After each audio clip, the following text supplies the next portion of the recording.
जिला कुरम के इलाकों अलीजई बगन समेत मुख्तलिफ इलाकों में कबाइल के दरमियान फायरिंग का सिलसिला जारी है। रात गए होने वाली झड़पों में मजीद 18 अफराद जाम बहक और 30 जख्मी हुए।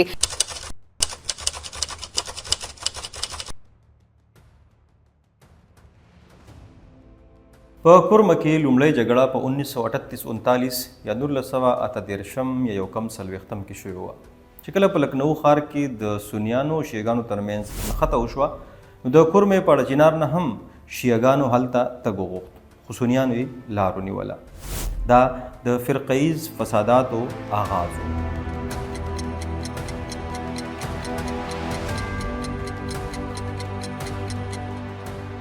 په 1966 یا 1966 کې د یو ماتمي جلوس له وجې یو بله شخړه وشوه. په 1970 یا 1970 کې د جومات په مینار جوړولو او په 1970 یعنی 1977 کې په یو مؤذن یا اذان ویونکي باندې د برید په سر جګړې وشوې. په 1982 یا 1982 کې په یو اهل تشیع مشر یعنی د شیعګانو په یو مشر دا تور لګولی شو چې هغه په مبینه توګه توهین کړی دی. بیا په 1996 یا 1996 کې د یو سکول دننه سنی ماشومان ووژلی شو او داسې یو وارې بیا د سنیانو او شیعګانو ترمنځ شخړې پیل شوې. په 2007 یعنی 2007 کې د ربیع الاول په یو جلوس باندې کاڼي ورولی شو او د هغې له وجې هم د سنیانو او شیعګانو ترمنځ په کورمه کې جګړې یا فرقیز فسادات شروع شو. په 2007 کې شروع شوي دغه فسادات تر ټولو خطرناک وو. هلته استادانو وژلی شو، لاشونه یعنی مړي یې وسوځولی شو، خلک په کورونو پرېښودو مجبور شو او د ټل پاړه چنار مرکزي شاهراه تر څو کلونو بنده کړې شوه. شپږم اووم کې چې دي پیله ځل دا دواړه فارقین چې دي د یو بل کورونو ته ورنه ولګولو، خپل هغو پراپرټیز ته چې دي ورنه ولګولو. دا کله مطلب په دې جنګ کې موږ نه وکتلي او دا هغه دور و چې دلته دا کم شرخوخي تنظیمونه چې د دو مطلب هغه مطلب آغاز و دلته چې دی د هغو انفلوینس چې دی ډېر زیاتېدو په مطلب روانېدو باندې و. نو بیا هغه وخت کې چې د کورمې نقشه هم بدله شوه، لکه مطلب په دغه 2006 کې چې کوم ځای کې شیعګان په اکثریت کې وو، هلته سنیان چې اقلیت کې نو هغه علاقو نه هغو سنیان وشړلو ویې ویستو.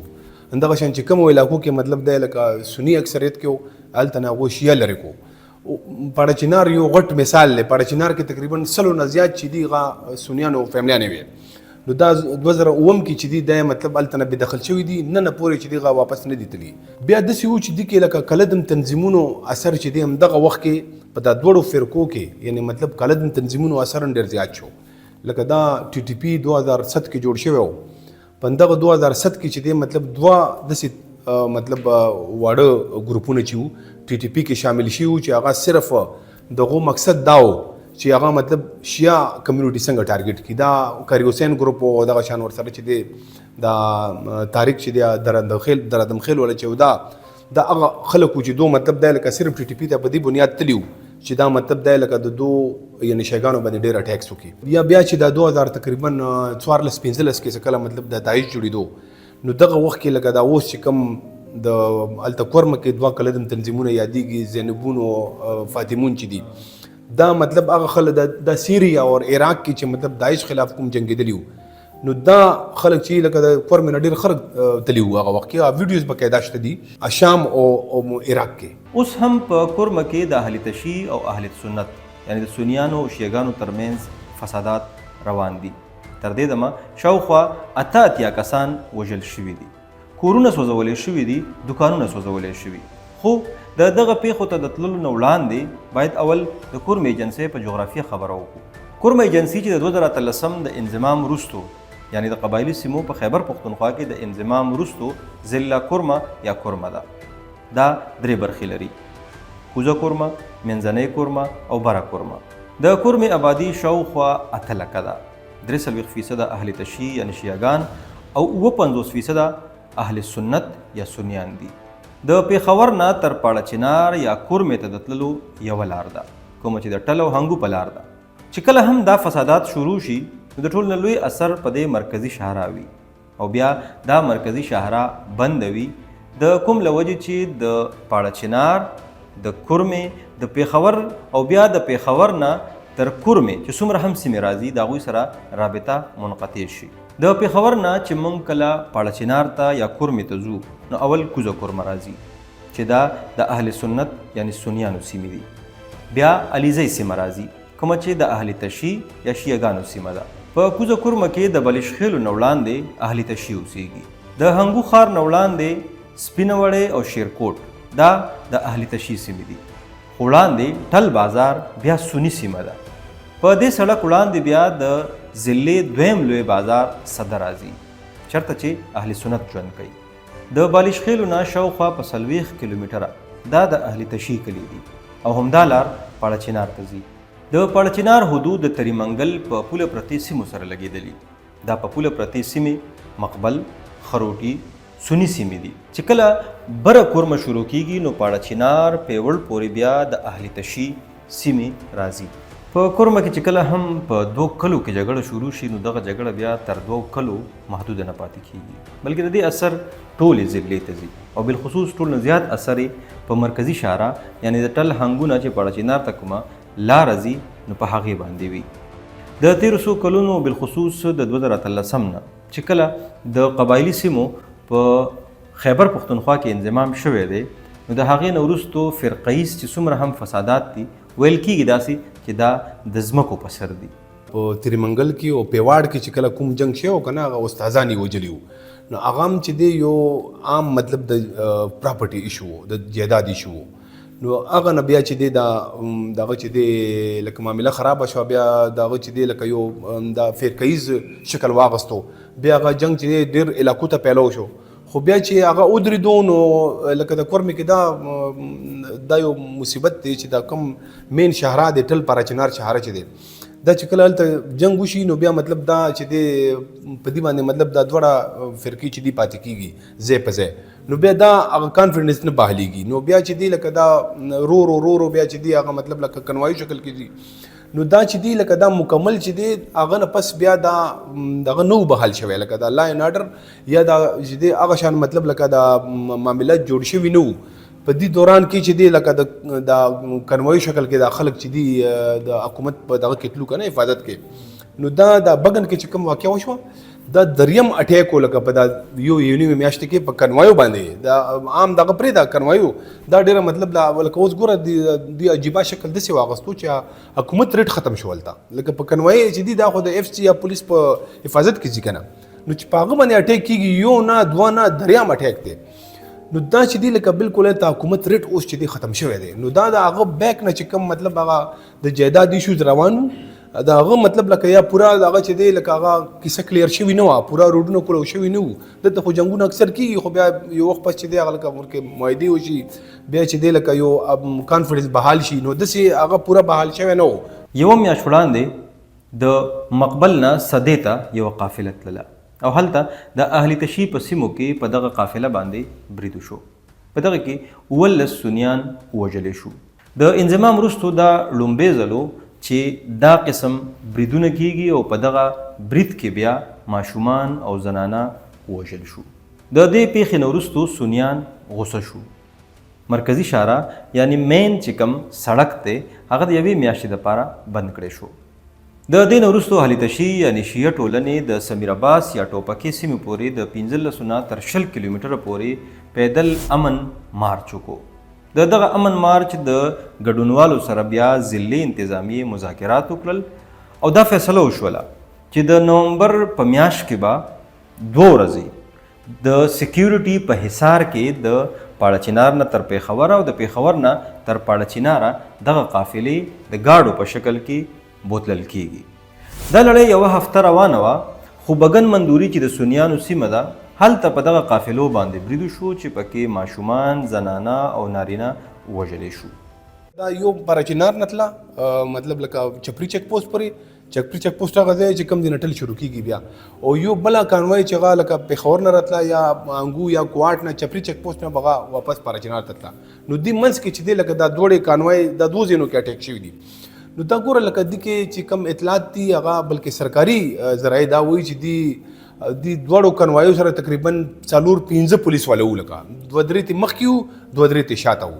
نو دا لکه ګوره ډېره عجیبه خبره دی چې دومره غټ مطلب لکه سل تعداد کې خلک ځي هغو سره 2-3 پولیس ولوي نو دا چې دی لکه ډېر دا په خپله یو ډېر غټ سوال اوچتوي ډېرو خلکو په همدې باندې مطلب لکه دا چې دی ذمهدار ګڼي چې مقامي انتظامیه او ریاستي ادارې او مطلب حکومت دا د دې ذمہدار دي چې داسې مطلب لکه دومره غټه قانون اطلاع او دوی ته څنګه معلومات نه کیدو بل دا چې لکه دوی سره انټيليجنس معلومات نه اول نه څنګه دومره غټه واقعیا کیږي او بیا دا تقریبا 40 نه زیات کسان پکې وجل شو نو دومره خلک چې مطلب لکه ټارګټ کیږي دا خو عام خلک نشي کېدای لکه دا چې ډېر ټرین کسانو بیا دا په داسې یو 15 منټو کې نه کیږي دی ډېر وخت لګي نو دوی څنګه مطلب لکه دا دومره خلک چې دی د بناستو هغه به اول نه تیاری کړی و دوی ته څنګه مطلب ایس انټيليجنس معلومات نه ورته نو دي کې ډېر زیات چې دی د دې پلټنې پکار دي بالکل چې دی د دې داسې هر طرف نه پلټنې پکار دي چې ولې داسې واقعیا وشوه او دا وجن دا دی چې ځکه مطلب لکه دا کیسې ختمي کیږي نه چې نه پلټنې کیږي نه چاله سزا ملاويږي بس داسې چې دی یو واقعیا وشي بس بې ګناه خلک پکې مړه شي د دغه پیښې وروستو اهل تشیع یو وارې بیا راپاڅېدل او هغه سیمو ته لاړل یعنی د سنیانو په هغه سیمو باندې چرته چې دغه قافلې باندې برید شوي په هغې حمله وکړله هلته شاوخوا 300 پورې کورونه او دوکانونه ګودامونه هغه وسوځول شو او د 10 نه زیات کسان هم په دغه فساداتو کې په دغه اور لګولو په پیښو کې مړه شو چې پکې زیاتر تعداد یا زیاتره شمیره هغه د سنیانو وه د بګن د پیښې وروستو حالات یو وارې بیا خراب شو د شیعه او سني ترمنځ دغه فسادات شروع شو بدقسمتي او بدمرغي داوه چې حکومت یعنی صوبایي حکومت د دغه پیښو نه وروسته هم غلی و لوی نیوکې چې کله شروع شولې د سیاسي سماجي او د میډیا لخوا په هغوی نیوکې کېدلې نو یو پلاوی یو وفد یا یو ډیلیګیشن هغه یې کورمې ته ولېږو چې پکې د خیبر پښتونخوا د قانون وزیر آفتاب عالم افریدی د اطلاعاتو مشیر بیرسټر سیف د پولیسو مشر اختر حیات ګنډاپور کمشنر کوهاټ او داسې نور چارواکي هغوی موجود وو ځینې خبرونه بیا داسې هم مخې ته راغلي وو چې په دغه هلیکاپټر باندې هم ډزې شوي دي خو د دغه برید تردید بیا په کورمه کې موجود د خیبر پښتونخوا د اطلاعاتو مشیر یا سلاکار بیرسټر سیف وکړو کوم دا هلیکاپټر ولا اٹیک ته دا خو چې دی لکه اول په خپل چې دی لکه دا چې کوم وزیران تلیو کنه دو صحافیانو ته دا خبرونه لګلو چې اٹیک وشو په مونږ باندې بیا بعد کې چې دی مطلب انکار وکړو نو دا اوس مطلب لکه داسې ما په خیال سره که اسی فایر شوی وي داسې هیټ شوی نه دی خو دا چې دی لکه هلته خو خلک خفه ډېر زیات دي که نه په دې چې دا ما ته وایي چې اتیا کسان چې دي په د 4-5 ورځو کې مړه شو نو دواړو طرف ته چې دي مطلب لکه خلک ډېر زیات هغه توتریخوالی دی خفه دي حکومت نه دا په کورمه کې د شیعه سني د فساداتو یا د جګړو یو لنډ شان تاریخ و چې د 1938 یا 1940 نه شروع کېږي او تر 2023 چې اوسنۍ کمې پیښې دي تر هغې راورسېدو خو سوال دا را پیدا کېږي چې دغه پیښې به ودرېږي څنګه د دې اسان حل او مقامی خلک یا چې څومره هم ماهرین دي یا د ځایي خلکو نه علاوه په پېښور کې میش خبریالان دا وایي چې د دې حل د مقامی خلکو سره دی حل خو یې مندغه د کورمې خلکو سره دی یو خو اول ټول نه مطلب لکه ګوره دا فرقهي جنګونه چې دي دا اوس هم مطلب لکه دا لږ د دې دغه چې دي اثرات د اطرافو علاقو ته لږ پیلو شوي وو خو زیات نه شو لکه زموږ خپله ما تعلق چې دی د هنګونه دی مونږ داسې وایو چې بچپن مونږ د فرقهي جنګونو کې تېر شوی مونږ پکې ځوانان شو بیا پکې مونږ خپله رپورټینګ وکړو نو مطلب دا چې لکه دلته خوش علاقو کې چې کله به مطلب کورمې کې به حالات خراب شو په دې چې ټول ناول به کورمې کې جنګ کېدو بیا به دا ورسره مطلب ورکزۍ کې د هنګو کې کوواټ کې دلته پورې به بیا چې دی دا حالات به خراب شو خو اوس څه وخت نه مونږ ګورو چې کورمې کې جنګ کېږي خو دا نورو اطرافو کې علاقو کې شیعه سني یو بل ته وایي چې بهی مونږ به امن سره اوسېږو نو لږ مطلب دې خوا اویرنس راغلو نو لږ مطلب چې دی یو خو دا خلک چې دی په خپله فیصله وکړي چې دا مطلب لکه دا خپل بچي خواره وو که مونږ څه کوو بل دا یې چې هلته سوشل میډیا باندې چې دی چک نشته دی سوشل میډیا باندې بالکل چک نشته دی کې دا 2-3 جنګونه چې کوم د نږدې وختو کې وشو دي کې سوشل میډیا ډېر لاس و په دې چې بهر خلک دا دواړو سیکټس ولا چې وو هلته نه به ویډیوز کولو بیا غلط خبرونه به پیلولو هغه بیا چې فیک نیوز به چې هغه صفا کېږي بیا ډېر وخت لیو بل دا چې بیا بدرد به ویلو مطلب لکه دا مذهبي خلک چې دي هغو ته به بدرد ویلو نو دینه ډېر زیات نفرت پورته کېږي نو بل دا دی چې حکومت هم د ډیر زیات لکه سټیټ باندې چې ډیر زیات سوالونه اوچتي کنه دا غو اس قسم دا جنگ چې کله دا خو لکه ما په خپل سوچ زله موږ زه تلې ما دي قربه تا دا چې جنگ شروع شي لکه موږ ته خپته لګي چې جنگ شروع دی او دلته 4-5 دن چې خو جنگ وشي او تقریبا یو 50-60 پکې مړ شي بیا پکې حکومت را ټوپ کی نو دا لکه عجیب باندې کاری خو چې موږ ته اول نه پته لګي چې جنگ کیږي نو چې ما ته پته لګي زه یو عام سړی ما د هغه علاقې نو حکومت پشان مطلب لکه د سټیټ پشان څومره ریسورسز وي دا هغه ته خو پکاره چې معنا مطلب لکه یو ورځ مخکې پته ولګي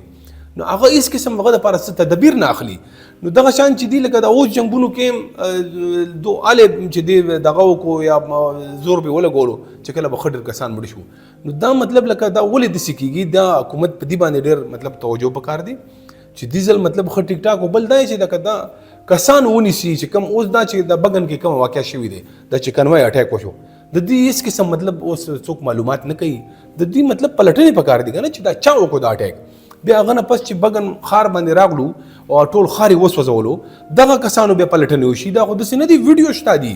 اس څوک مطلب دا چې د کې مطلب حکومت ډیر زیات یو بلیک کردار دی د کې مطلب لکه د سي اوپن نه کیږي چې تخلق پر دې مړی ویډیو شته دي نو بیا خو مطلب دی حل خو بیا ډیر ګران دی لکه دی معاملې په تیرو وختونو کې موږ دا کتلی دي چې د شیعه او سني ترمنځ د ورورولۍ یو تعلق و بالخصوص بیا د ډیر اسماعیل خان په حواله بیا دا موږ د ډیرو خلکو نه اوریدلی هم دي چې الته د اتیایم د لسیزې نه وړاندې د سني او شیعه ترمنځ باقاعده رشته دارۍ شوي دي خپلوۍ شوي دي هلته تګ راتګ هم و د دې ترڅنګ دا هم ویل کیږي چې د محرم 40 ورځې